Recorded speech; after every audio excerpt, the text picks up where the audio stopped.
在地新闻来关心高铁要春登做到屏东的这个案，即马有风声要改路线，拍算听讲铁道局有要重新评估。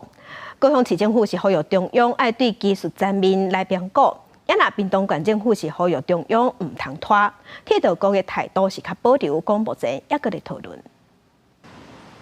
怪手一直伫施工全新的高雄车站慢慢起好啊，毋过最近外传原定的高铁南延案走营案，为了闪开一化区，修整路线，恐惊增加列车安全管制风险。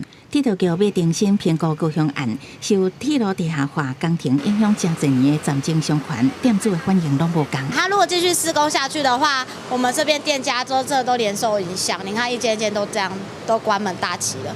期待商圈跟发展，所以说我是希望说市政府能够把这个高铁延伸到高雄合作站。看两岸的路线，重点拢伫屏东六地处，走营案以高架横跨鸟青大树了后到屏东，转长17公里，经费619亿。高雄案实行地下化通往市区，建设高雄站早高架东延屏东，经费超过1000亿。会面临更较侪拆迁问题。高雄案虽然有利市区发展，毋过施工牵涉到代替营运甲站体重新规划等问题。对这代志，市长陈其迈表示，方案各有好歹，爱谨慎评估。高铁延伸屏东，不仅是屏东交通发展的关键拼图，更是全台贯穿南北区域均衡发展、串联南北各地产业廊道的重要命脉。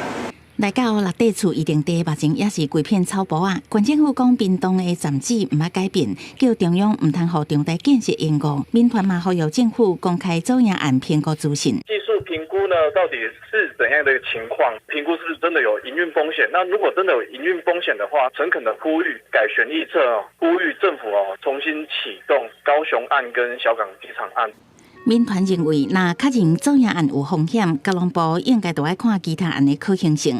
对这代志，铁道局的态度保留，表示相关方案当伫持续评估系统技术，会听地方甲专家学者的意见，最好规划，以利延伸计划顺利进行。记者综合报道。